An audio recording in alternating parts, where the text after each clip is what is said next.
Our presenters today are Brian Barboza and David Madson.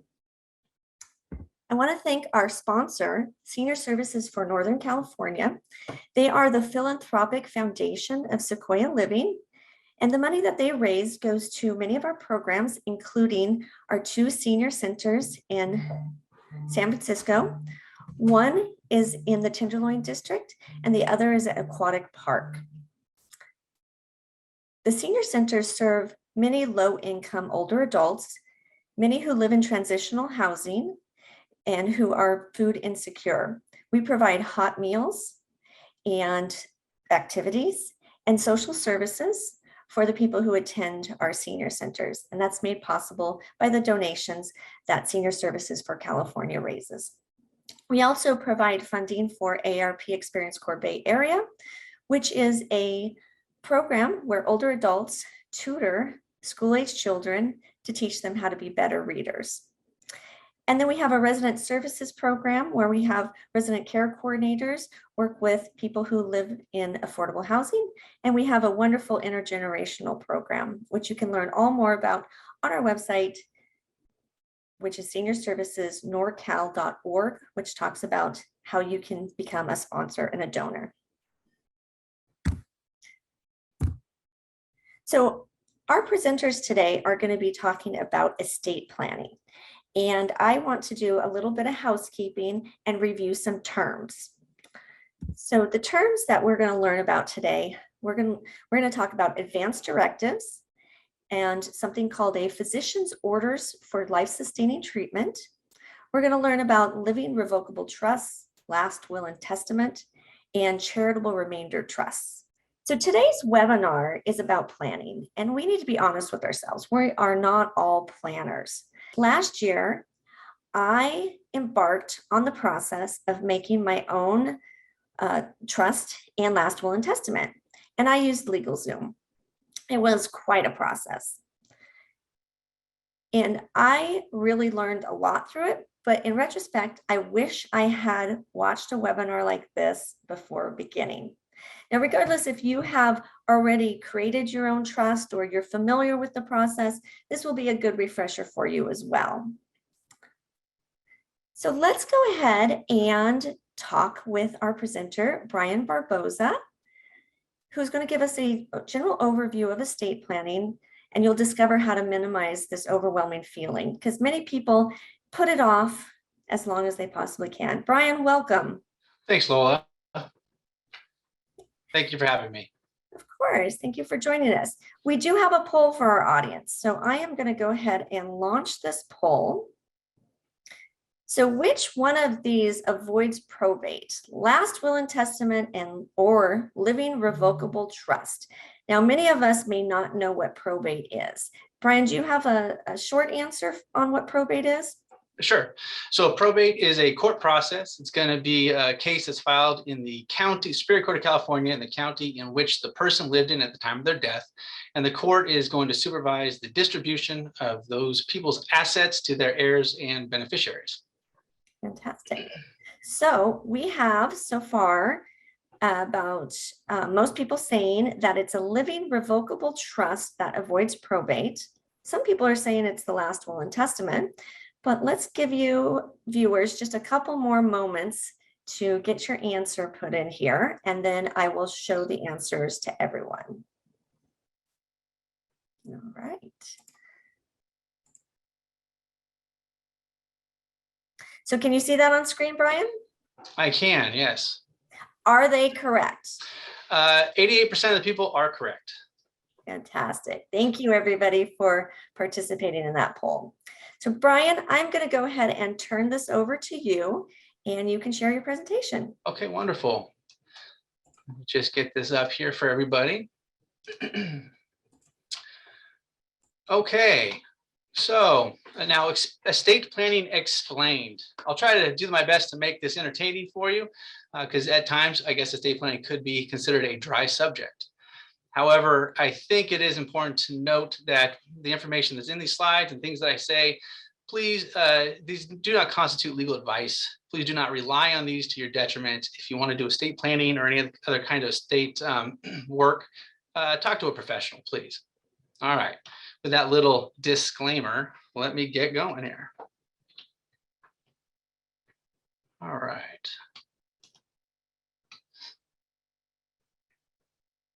So now, there we go. Okay, what is estate planning generally? Now, estate planning it's a process. Okay, it's a process of arranging for the management and distribution of your assets, both during and you're going to create this estate plan during your lifetime, and it's going to help you either during times where you become incompetent or incapacitated, and of course, it's also going to determine how your estate is handled after you pass away. Now, a comprehensive estate plan is more than just a trust or a will. Many times people come and speak with me and they come to my office thinking that I just need a will or I just need a trust, and that is estate planning. That's part of estate planning, but it's more than that. For instance, estate planning is preparing for the management of your financial affairs in the event you become incapacitated or incompetent during your lifetime. We're talking about things like severe dementia or Alzheimer's, where maybe you can't make sound financial decisions, and you're going to need someone to step in that you trust to kind of help you with those items. Estate planning is also a way to handle medical decisions in the event you're unable to make decisions for yourself, as well as what we would call an advanced healthcare directive. And that is where you're going to make end-of-life decisions before, while you can still make those decisions for yourself. So those are some of the things we're going to dive into.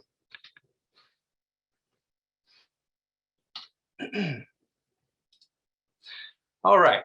Why is estate planning important for you? Now, I'm going to tackle this in a few different ways. Number one, why is it important for you? Then we're going to discuss why it's important for your family. And then we will discuss why estate planning is important for your legacy.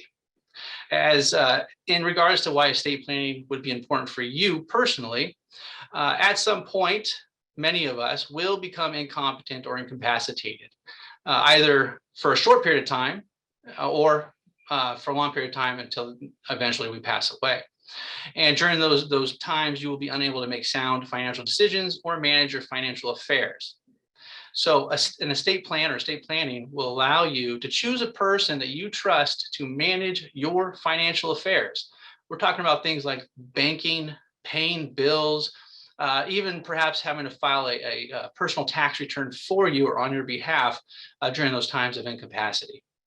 Estate planning will also allow you to make critical medical decisions in the event you are incapacitated. And of course, we're talking about not just the life support stuff, but maybe certain medications that could have some adverse effects, what doctors perhaps you need to see, what facilities you should be in. And then lastly, estate planning will also in advance help you choose, if you would, in certain situations, what kind of life saving measures or life preserving measures you would want to undergo, if any at all.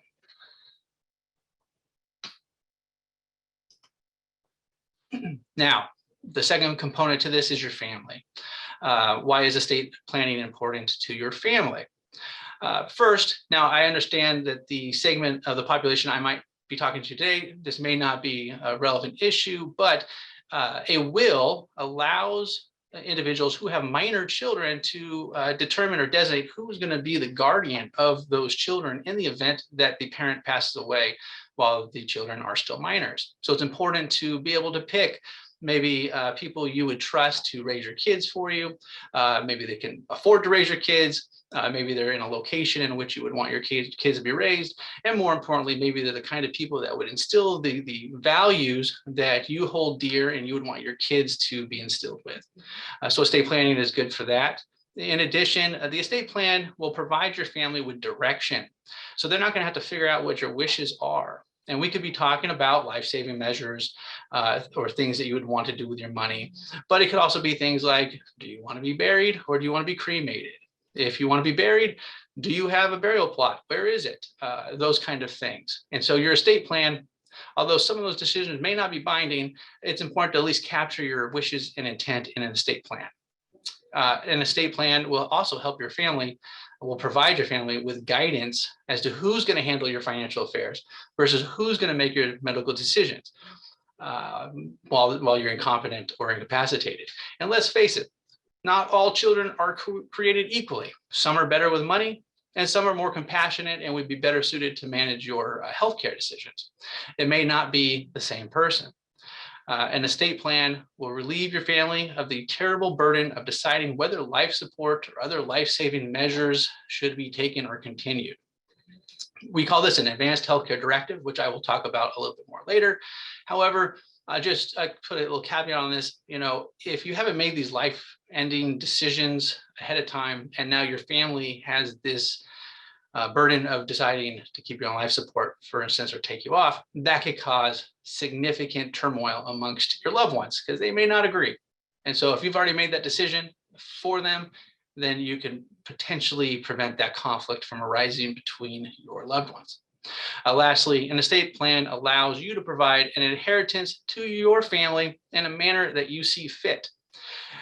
Oftentimes, when I meet with people, one of the conversations I have to have with them is, tell me about your children. And then it goes, do your children have any drug or alcohol problems? Do they have a gambling problem? Do your children have an unhealthy relationship with money? If so, you may not want to leave large sums of money to somebody that has a drug or alcohol problem or a gambling problem, or just an unhealthy relationship with money. You may want to craft an inheritance plan for that beneficiary or that child that's not going to enable those issues. It might help them over time, and maybe someone else can divvy out the money on an as-needed basis. So it could prevent family members from coming into large sums of money that might be more harmful than good. Now, how does your estate plan protect your legacy? This is more of a subjective, probably, category. But first of all, the people I meet with, they're usually hardworking. They've spent their entire life accumulating assets and property, and they may not be mega wealthy, but they want to make sure that the property they did acquire during their lifelong working endeavors go to their beneficiaries in a manner that they want it to. And also, perhaps there's a charity.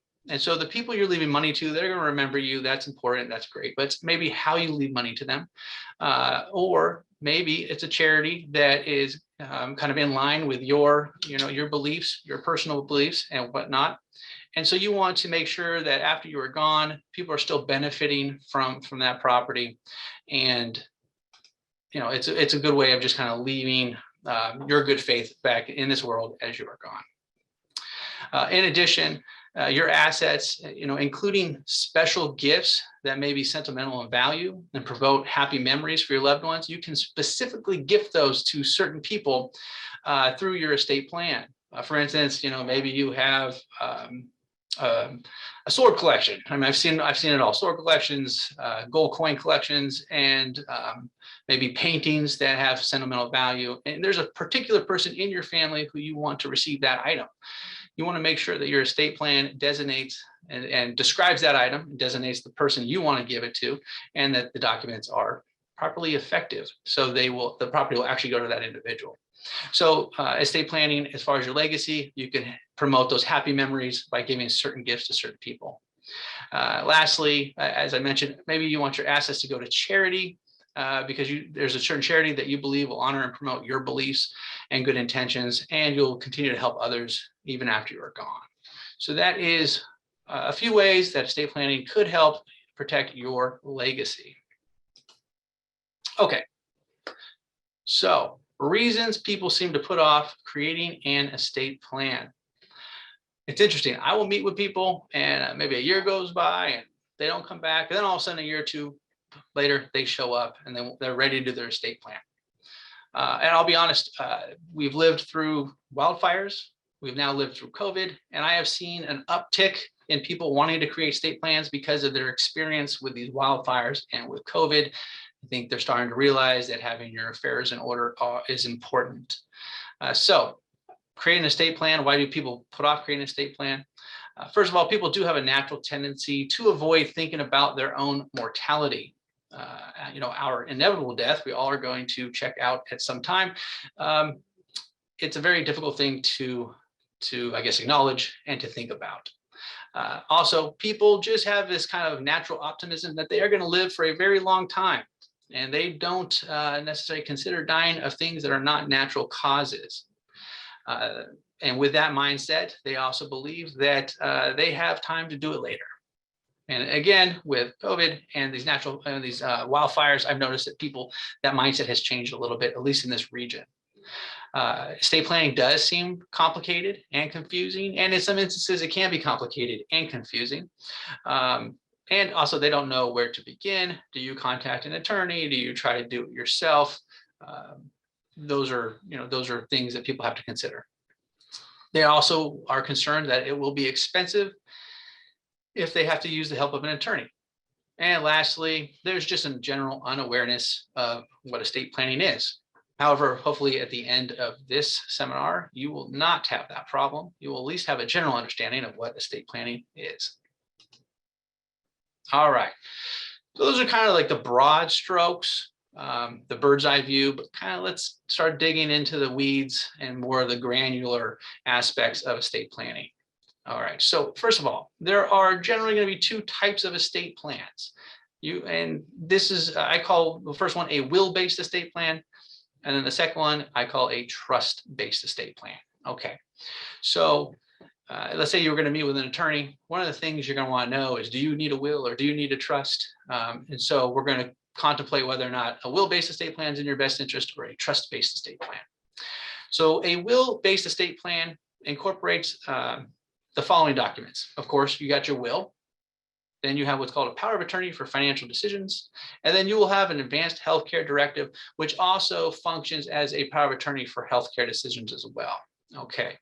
And I don't know if I'm supposed to mention this later in my slideshow, can't remember, but what I refer to as a comprehensive estate plan, it's not just a trust or a will, it's a combination of documents that when you bring these documents together, those documents in combination with each other create a comprehensive estate plan. So wills, trusts, powers of attorneys, advanced healthcare directives. So we're bringing all these documents together to create your comprehensive estate plan. So as I mentioned, you have the will-based estate plan, has a will, has the power of attorney for financial decisions, and also an advanced healthcare directive, which kind of in California is combined with a power of attorney for healthcare decision-making. The other type of estate plan we would call a trust-based estate plan. Now, I'm not going to get into the very complex different types of trusts. And there's a lot of different types of trusts out there. It's beyond the scope of this training or this seminar. So we're talking about, in regards to a trust-based estate plan, a trust-based estate plan is going to include a living revocable trust. Okay, it's also going to include what's called a will, but it's what we call a pour-over will. So you'll have your trust and you'll have a pour-over will, which I will also talk about. And then you have your power of attorney for financial decisions, and you have your advanced healthcare directive. So we've got on one hand a will-based estate plan, and on another you have a trust-based estate plan. Okay. All right. What is a living revocable trust? Now, a trust, it's an arrangement whereby a person, we call this person the trustee, holds property and as its natural owner for the benefit of one or more beneficiaries. So the trustee is holding this property in trust for beneficiaries. A living revocable trust is a trust that can be revoked or amended during the lifetime of the settlor.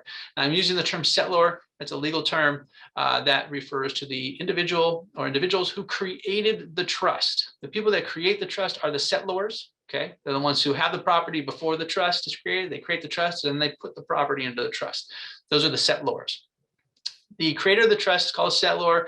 The trustee is the individual who controls the trust and the trust property. And the beneficiaries are, of course, the individuals that will receive the property from the trust when the settlor passes away. The best way to conceptualize what a trust is or how a trust works, and this is kind of what I tell people when I meet with them, is you have to think of a trust like a container. And the person who's a settlor is going to put all this property into this container. And then the trustee, who oftentimes is also the settlor, is going to hold all the property that's in this container, but they're holding it for the benefit of the beneficiaries who will later receive the things that are in this container after the settlor passes away. Okay, now I did mention that you have to put property into this trust. And we call that funding the trust. Okay, so funding the trust is where there's a process to putting property into trust. Now, I understand I'm not speaking to a room full of lawyers or CPAs, and this is the only code section I'm going to cite today, but probate code 15200, that's where you're going to find the requirements to create a valid revocable trust in the state of California. And a trust is a complicated legal document. And so there are certain rules and regulations, especially under the probate code 15200, that have to be followed strictly for the trust to be effective. Okay. That's the only code section I will cite today. All right. I mentioned I wasn't going to get too involved in the different types of complex trusts that are out there. Living revocable trust is going to be the trust that most common people will use for their estate planning needs. I did think it might be prudent to discuss what's called a testamentary trust. So a testamentary trust is actually a trust that's created in a will, and it does not actually come into existence until the testator, the person who created the will, passes away. Once the testator of the will passes away, the will designates that there's certain property is to be placed into trust, and it will also designate who that trust is going to benefit. Okay, so it's a trust, but it's created after the person passes away, and it is put into a will, and then it's created after the person passes away. Okay, now the will usually designate also who the trustee is going to be and who all the beneficiaries are and how the property will be distributed. So I thought that was important to at least tell you versus a living revocable trust versus what a testamentary trust is, because you may hear those terms and think that they are interchangeable or synonymous, but they are not. All right, what is a will? Brian? Yes. We have a question from the audience about the property. So how do I make sure my person can legally sell my property? So when Sandra says her person, I'm thinking she might be the executor of the will. Okay, so I think you're probably referring to how could the successor, what's called a successor trustee of a trust, sell the property that's in the trust. That's my guess. And so when you have a trust, as I mentioned, you're going to have initially the trustee. That's usually the person that created the trust.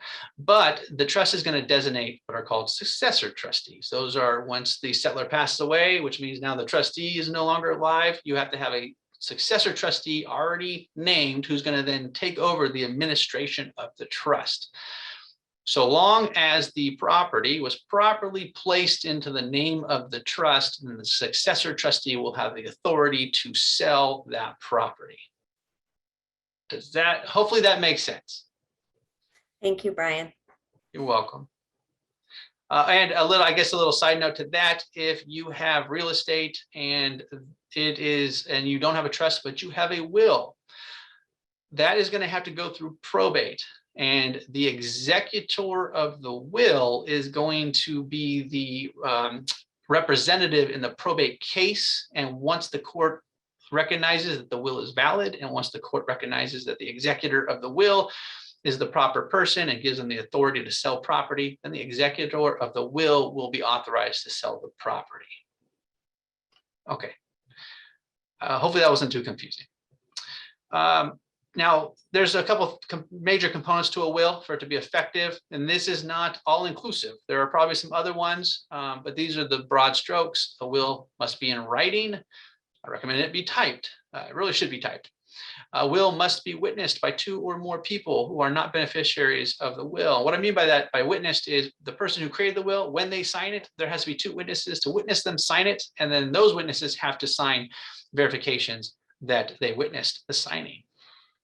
A will, in order to be valid, also has to either leave property to somebody, or it has to designate a guardian for minor children.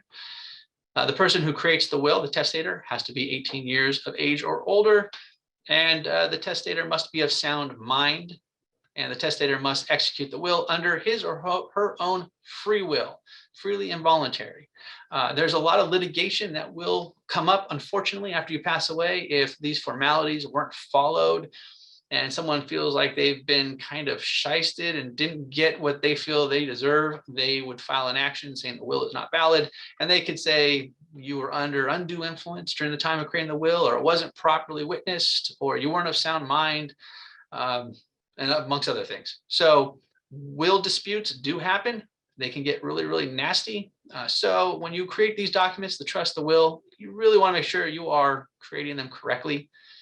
And again, that's why I'm saying you probably want to talk to a professional for those things. All right, what is a power of attorney? Okay, so as I mentioned, an estate plan is a combination or compilation of numerous documents. A power of attorney is a very important document. A power of attorney, you are giving written authorizations to a person to represent or act on your behalf and for things like legal matters, business matters, other personal affairs. Now, a good estate plan is only going to make this power of attorney effective at the time you become incompetent or incapacitated. It's always my advice, don't make this power of attorney effective immediately, only have it become effective when you actually need it to work. You don't want to give this much power to anybody if you're still able to operate on your own behalf. Now, an attorney of power, the power of attorney is only effective while the person is still alive. Not a lot of people understand that. When the person passes away, the power of attorney is no longer effective. And lastly, it's very important when you're picking a successor trustee, when you're picking an executor of your will, and when you're picking a person who is going to be the power of attorney to make financial decisions, that you pick that person well. Make sure that they are trustworthy. Make sure that they have at least the minimum ability to make sound financial decisions. It's really important because while you're incapacitated or incompetent, they are paying your mortgage, hopefully. They are hopefully helping you file tax returns and doing other important things. It's a lot of trust to put in somebody, so choose wisely. What is an advanced healthcare directive? Okay, this is one of the most difficult things I have to discuss with people because they're sitting in my office and they're looking at me and I'm asking them, hey, let's talk about end of life things. Like someday you are going to pass away. So let's talk about this stuff. And they start to squirm and get a little fidgety, but it's important, something we can't avoid talking about. So advanced healthcare directive, it allows you to appoint an agent who has the power of attorney for healthcare to make care and treatment decisions on your behalf and give instructions about your healthcare wishes. So what medical facility maybe you should be in, maybe what combination of medications you should be taking once the doctor explains what the pros and cons of maybe different medications and how they adversely impact each other, from who should be maybe a specialist or your primary care physician. Those are some of the decisions that could be made for you. Also, the advanced healthcare directive. I can't express this enough. I mentioned earlier, imagine this, someone's in the hospital, they're on life support, they have 2 children in the hallway, and the doctor is saying, hey, we got to make a decision here. If you haven't already made that decision with an advanced healthcare directive, that could be a really emotional and difficult conversation for those 2 children to have with each other. And they may significantly or substantially disagree with each other. And that disagreement may carry on for years after the fact. So it's important to have this already in place where you've already said in writing, in the event I'm on life support, or in the event I've been given a terminal diagnosis with less than X number of months to live, I do not want this care, this care, this care, this care. Or maybe you do, and maybe you want to be on life support until it's no longer working. So those are the things you want to have decided already in writing, so your family doesn't have to make those decisions for you.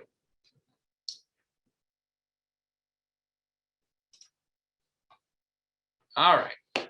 What is the best way to ensure your wishes are upheld? First of all, create a comprehensive estate plan with all the documents that I mentioned. Don't just create a will. Don't just create a trust. If you do that and you don't do the other ones, there's going to be some significant holes in your estate plan. And there will be issues that come up where it could be significantly problematic. Let me give you a quick example. A power of attorney. If you don't have a power of attorney and you become incompetent or incapacitated, you may end up having to have what's called a conservatorship placed over you. I don't know if anyone out there has gone through this with a loved one, but it can be extremely traumatic for a few people. Number one, the person that's, let's say, incompetent. They don't understand why they're going to court. They don't understand why there's this person making all these decisions for them. They're confused. And then at the same time, the family, they can't agree on who should be the conservator, how the conservator is doing their job. Maybe they don't think they're doing it correctly, and it causes all these problems. So by having a power of attorney and also having a trust with a successor trustee, you could most of the time avoid the need to have a conservatorship placed over you. Use professional help to make an effective estate plan and make sure that your wishes are upheld. I would say use professional help. I'm not just saying that as an attorney. You also want tax advice, you want financial planning advice, and you want to make sure that these documents will actually work. Make sure that the estate plan is in a place it can be located by others. Sounds simple.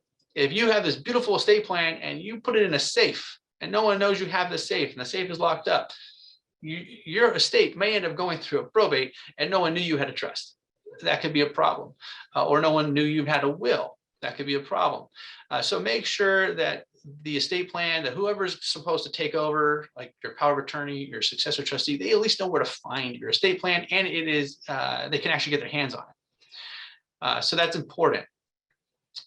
Keep your estate plan updated as time goes on. So laws change, regulations change. If you have an estate plan from 1999 and now it's 2022, you may have some problems if you haven't updated it because laws have changed, not just tax laws, but property tax laws.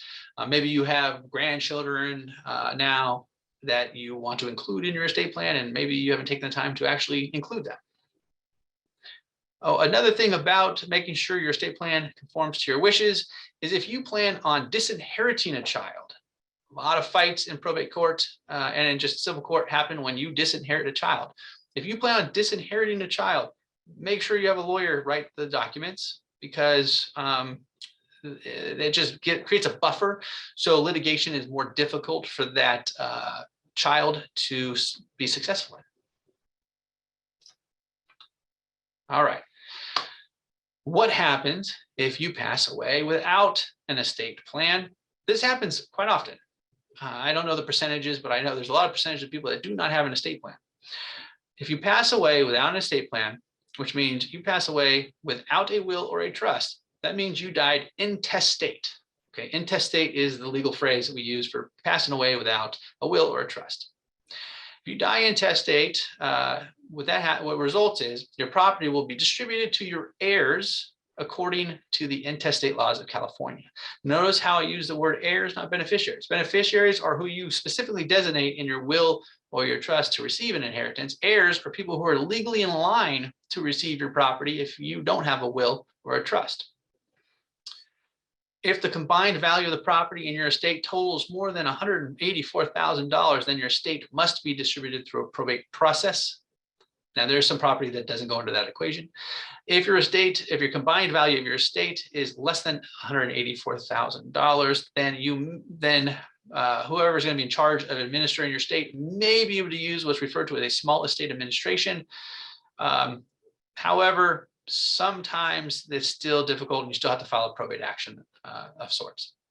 So it is better to have an estate plan than dying intestate. And by the way, intestate laws in California, it's basically, if you have a spouse, then a certain percentage goes to the spouse. If you have children and a spouse, then a certain percentage goes to the children. If you don't have a spouse, but you have children, it's almost like a family tree, and the money flows according to this family tree. It's kind of convoluted, and it's kind of beyond the scope of this seminar, but maybe you want to check it out sometime. Google intestate succession, California.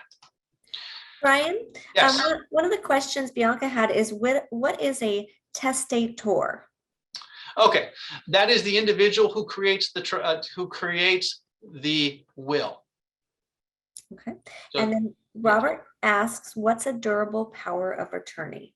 Okay, durable power of attorney is I hate to define a word by using the word. It's a power of attorney you create during your lifetime, appointing somebody to act as your attorney in fact, and they have the power to make financial decisions on your behalf or legal decisions on your behalf, but it is counselable. You can revoke it, and it's during your lifetime. And can that either be the medical power of attorney or a financial power of attorney? They're separate documents. Okay, great. Yeah. And then we had one more question that popped up. Does a house need to be paid off before it can be placed into a trust? No. So like when you mentioned that $184,000 or more, so what if you have a house that you don't actually own $184,000 of the home? So it's a $400,000 home, but you only have $30,000 in equity. The equity doesn't matter. It's the gross value of the home. Excellent. Yes. Thank you. Now, what I guess I could, a little caveat, if you remember, I talked about funding a trust. One common pitfall that happens is you put your property into the trust, which means you change title to the trust from yourself personally to you as the trustee of the trust. And then you go to refinance. And then the bank says, okay, we'll refinance, but you gotta take the property out of the trust, refinance it, and then you forget to put it back in the trust. And then you die and the property is not in the trust. And now you have to go through probate. So that's a little pitfall that happens more often than you can believe. All right, estate planning versus financial planning. So this topic, I think it's important to touch on because there does seem to be confusion between the two processes, estate planning versus financial planning. And I actually meet with a lot of people, and although there's some crossover, they are separate processes. I've already kind of defined estate planning, but one more time, it is the process of arranging during a person's lifetime for the management and distribution of that person's estate during the individual's lifetime in the event they become incompetent or incapacitated, and also, of course, distribution after they pass away to their beneficiaries. Whereas financial planning is the process of mapping decisions for spending, borrowing, saving, and investing in order to achieve financial goals such as retirement, for example. So financial planning, usually you're going to use a financial planner.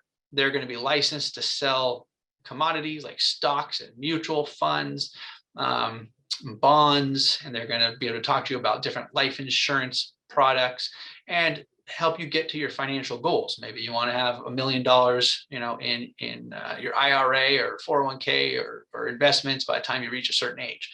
That's the financial planner's job. And then their job is, while you're in retirement, to help you kind of budget and figure out how much you get every year so your money will last until your expected, your life expectancy.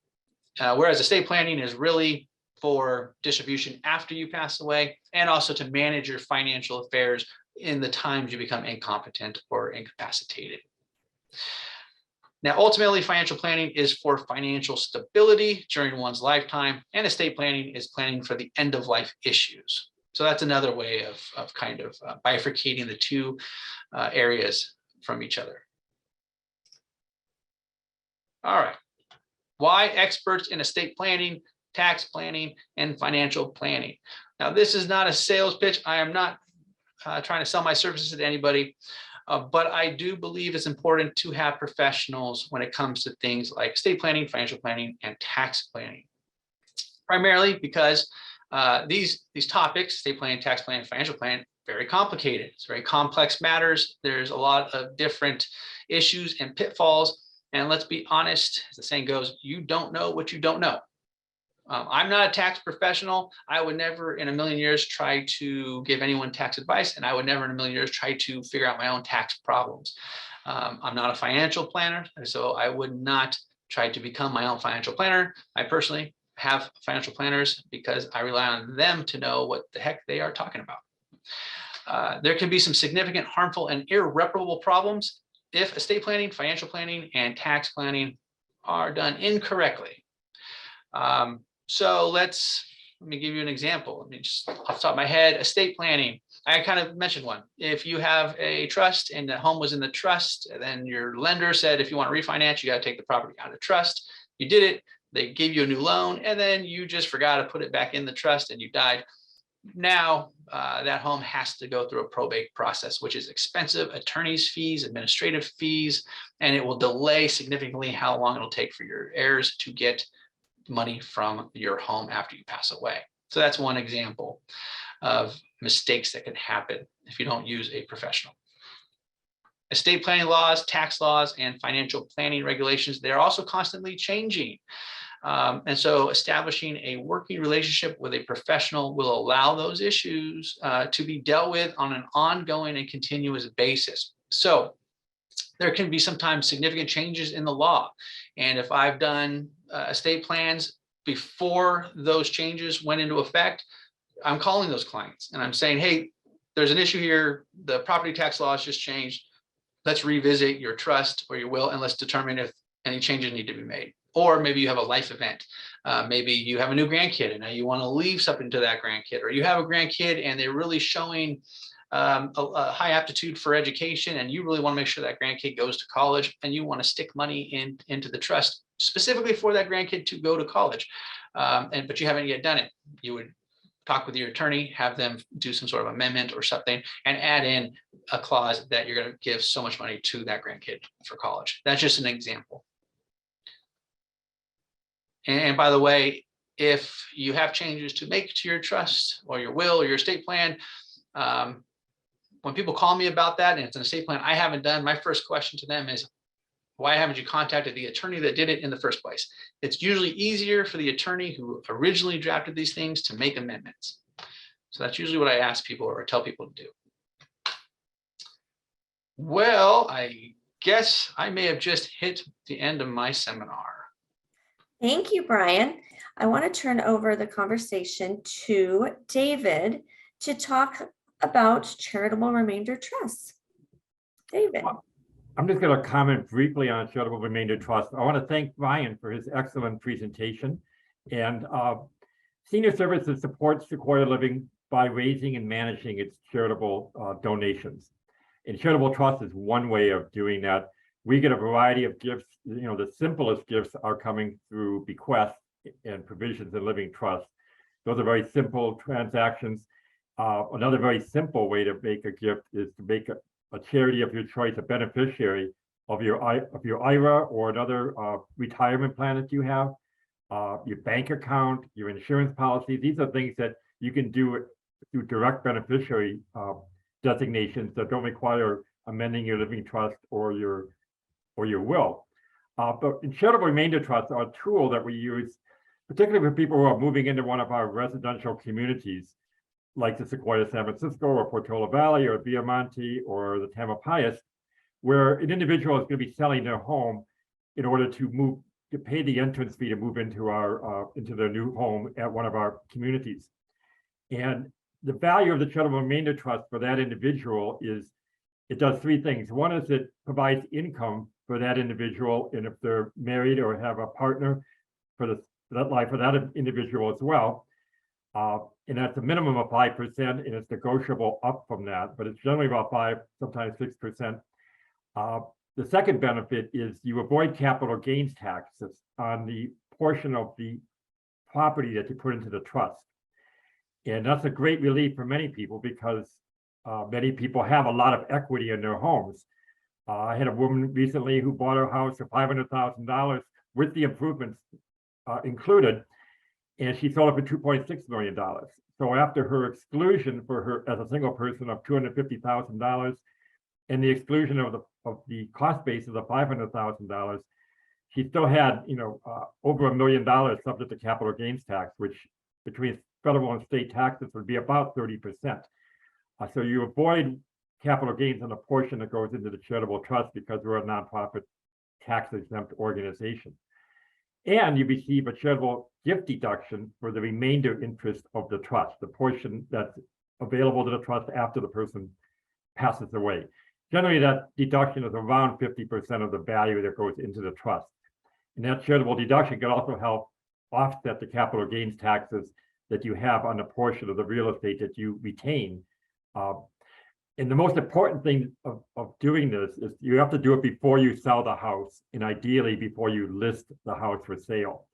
Once the house is under contract for sale, it's too late to to put a portion of the real estate into the trust. You have to do that before it's under contract for sale. We take care of all the deed changes, all the paperwork associated with it. We pay for the trust administration. And so it can be a very, very good deal for the individual, and it's a great benefit to Sequoia Living. We have about 50 of these trusts open at the moment. That's 50 people who live in our communities who are receiving income from these trusts for the rest of their lives. And we have over 100 that we've had over the years that are now closed. People have passed away, and what's been left in the trust has been able to be used by Sequoia Living for the purpose that the donor designates. They can designate it to a particular community. They can designate it to a program of our community services. They can designate it to a particular activity within a community, like the Tamara Fund that helps our older adults who might outlive their assets receive rent support or monthly care fee support. It can be used for the worship fund. It can be used for the health center, the memory center. All those different programs within Sequoia Living or within a particular community can be designated as the beneficiary of a charitable trust or any other estate gift, whether it's from your will, living trust, an IRA insurance policy, or what have you. And I'd be happy to talk with anybody about that. Thank you very much, David, for sharing that information. And I am going to put David's information back up on screen here. And yes, your wealth of knowledge, David, I enjoyed listening about this. I know that a lot of people have taken advantage of some of these benefits that you just mentioned. So thank you so much for joining us today.